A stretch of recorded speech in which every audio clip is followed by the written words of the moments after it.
Hello friends, welcome to my channel. ఈరోజు మన content ఏంటంటే, దానికంటే ముందు నిన్న జరిగిన ఒక సంఘటన గురించి చెప్తాను. నేను మా బైక్ వేసుకొని మెయిన్ రోడ్ పొంట వెళ్తున్నాను. అలా వెళ్తున్నప్పుడు దారిలో నాకు ఆ రోడ్డుకు అడ్డుగా ఒక తెల్లటి గీత గీశారు. మనకు అసలే మూఢనమ్మకాలు. ఆ గీత దాటడం వల్ల ఏం జరుగుతుందో అని భయం. కానీ నాకేమో అర్జెంట్ వర్క్ ఉంది. ఆ గీత దాటాలా లేదా అని ఒక 2 మినిట్స్ ఆలోచించాను. సరే, దాని గురించి పక్కన పెడితే, హైదరాబాద్. మనకు హైదరాబాద్ అంటే నార్మల్గా మనకు గుర్తొచ్చేటి ఏంటి? ఫస్ట్ ఆఫ్ ఆల్ చార్మినార్ అనేది గుర్తొస్తుంది. అండ్ మీకు తెలుసు, బిర్యానీ. కానీ ఇప్పుడు ఈ హైదరాబాద్ ప్రపంచంలోనే టాప్ ఐటీ హబ్స్లో ఒకటిగా ఎలా మారింది? అసలు ఈ సైబరాబాద్ వెనుక ఉన్న స్టోరీ ఏంటి? ఈ వీడియోలో మనం తెలుసుకుందాం. హైదరాబాద్లో ఈ ఐటీ భూమికి పునాది వేసింది ఎవరు? అసలు ఈ కథ ఎక్కడ స్టార్ట్ అయింది? ఓకే, ఐటీ డెవలప్మెంట్ గురించి మాట్లాడుకునే ముందు మనం గుర్తుంచుకోవాల్సిన విషయం ఏమిటంటే, హైదరాబాద్లో ఐటీ డెవలప్ కావడానికి ఒక్కరో ఇద్దరో కాదు, అంటే గవర్నమెంట్, పొలిటీషియన్స్, ఇంజనీర్స్, కాలేజెస్, చాలా మంది టాలెంటెడ్ పీపుల్స్ యొక్క కృషి ఉందని మనం గుర్తుంచుకోవాలి. Okay, coming to the point. Hyderabad IT development సంబంధించి తొలి అడుగులు వేసిన ఘనత నెడురుమల్లి జనార్దన్ రెడ్డి గారికి మాత్రమే దక్కుతుంది. ఆ టైంలో ఆయన సీఎంగా ఉన్నప్పుడే ఫ్యూచర్ గురించి ఆలోచించి, ఐటీ అభివృద్ధి గురించి ఆలోచించి కొన్ని స్టార్టింగ్ ఎఫర్ట్స్ చేశారు. కానీ దీనికి అసలు గేర్ చేంజ్ ఎప్పుడు అయ్యింది అనేది మనం తెలుసుకోవాలి.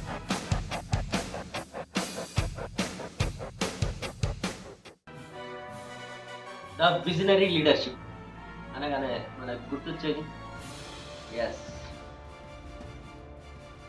చంద్రబాబు నాయుడు గారు, చంద్రబాబు నాయుడు గారు. ఈయన 1995లో సీఎం అయ్యాక తన విజనరీతో హైదరాబాద్కి ఒక కొత్త డైరెక్షన్ తీసుకొచ్చారు. ఆయన హయాంలోనే లారెన్స్ అండ్ టూబ్రో భాగస్వామ్యంతో హైటెక్ సిటీ నిర్మాణం పనులు స్టార్ట్ అయ్యాయి. ఇది 1998లో ఓపెన్ అయ్యింది. హైదరాబాద్కి మెయిన్ గేట్వేగా, ఐటీ కంపెనీల మెయిన్ గేట్వేగా ఇది నిలిచింది. ఆ తర్వాత ఆయన టైంలోనే మైక్రోసాఫ్ట్ ఓనర్ బిల్ గేట్స్ని ఒప్పించి అమెరికా బయట, అంటే మన హైదరాబాద్లో మైక్రోసాఫ్ట్ సంస్థని స్థాపింప చేశారు. ఇది హైదరాబాద్ ఐటీకి ఒక కొత్త రికగ్నిషన్ ఇచ్చింది. ఈ క్రమంలోనే ఏ టెక్నాలజీస్, రిలేట్ వంటి గ్లోబల్ కంపెనీలు మన హైదరాబాద్లో తమ కంపెనీలను ఓపెన్ చేశాయి.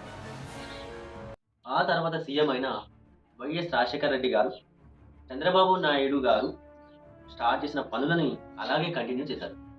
ఈ టైంలోనే ఔటర్ రింగ్ రోడ్, కొత్త శంషాబాద్ ఎయిర్పోర్ట్ లాంటి కీలకమైన ఇన్ఫ్రాస్ట్రక్చర్ డెవలప్ అయింది. ఇవి ఐటీ కంపెనీలకు అండ్ ఎంప్లాయీస్కి ఒక కొత్త కనెక్టివిటీని, అట్మాస్ఫియర్ని అందించాయి. ఆ తర్వాత మనకు తెలంగాణ రాష్ట్రం వచ్చాక, కేసీఆర్ గారు సీఎం అయ్యాక, కేటీఆర్ గారు మనకు ఐటీ అండ్ పరిశ్రమల శాఖ మంత్రిగా ఈ ఐటీని, మన హైదరాబాద్లో ఐటీ రంగాన్ని నెక్స్ట్ లెవెల్కి తీసుకెళ్లారు. ఆయన హయాంలోనే స్టార్టప్లకు సపోర్టుగా ఈ హబ్ లాంటి ప్రపంచ స్థాయి ఇంక్యుబేటర్స్ స్టార్ట్ అయ్యాయి. ఇది యంగ్ ఇన్నోవేటర్స్కి ఒక సూపర్ ప్లాట్ఫామ్గా నిలిచింది. గూగుల్, అమెజాన్, ఫేస్బుక్ లాంటి దిగ్గజ అంతర్జాతీయ కంపెనీలు మన హైదరాబాద్లో తమ ఆఫీసులను ఎక్స్పాండ్ చేశాయి, ఓపెన్ చేశాయి. సరే, ఈ లీడర్స్ ఎఫర్ట్స్ పక్కన పెడితే, హైదరాబాద్లో ఐటీ డెవలప్మెంట్ కావడానికి ఇంకా ఏం కారణాలు ఉన్నాయి? అసలు ఎందుకు అంత క్రేజ్?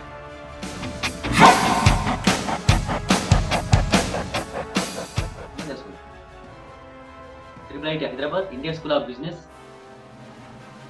జేఎన్టీయూ లాంటి ప్రెస్టీజియస్ విద్యా సంస్థలు ఏటా లక్షలాది మంది ఇంజనీర్లు, మేనేజ్మెంట్ స్టూడెంట్స్ని చేస్తున్నాయి. ఇది ఐటీ కంపెనీలకు నిరంతరం ఎంప్లాయ్మెంట్ని సప్లై చేస్తుంది.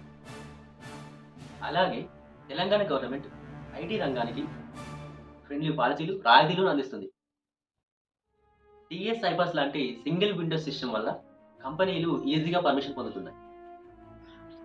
ఇది బిజినెస్ చేయడానికి ఫేవరబుల్ ఎన్విరాన్మెంట్ క్రియేట్ చేస్తుంది. అలాగే హైటెక్ సిటీ, గచ్చిబౌలి, నానక్రమ్ గూడ లాంటి పెద్ద ఏరియాల్లో అల్ట్రా మోడర్న్ టెక్ పార్కులు, మంచి రోడ్లు, మెట్రో రైలు, ఇంటర్నేషనల్ ఎయిర్పోర్ట్ లాంటి వరల్డ్ క్లాస్ ఇన్ఫ్రాస్ట్రక్చర్ ఉంది. ఇవి కంపెనీస్కి అండ్ ఎంప్లాయీస్కి చాలా కన్వీనియంట్గా ఉంటున్నాయి. చివరిది కానీ చాలా ఇంపార్టెంట్ ఏంటంటే హైదరాబాద్, చెన్నై, బెంగళూరుతో పోలిస్తే మన హైదరాబాద్లో రేట్లు తక్కువ, ఖర్చు కూడా తక్కువ. అందుకే ఐటీ కంపెనీలకు, ఎంప్లాయీస్కి హైదరాబాద్ ఒక బెస్ట్ ఆప్షన్. సో ఫైనల్లీ ఇదండి మన హైదరాబాద్లో ఐటీ అభివృద్ధి చెందడానికి గల కొన్ని కారణాలు. కానీ నాకు తెలిసిన వివరాలను మీకు అందించాను.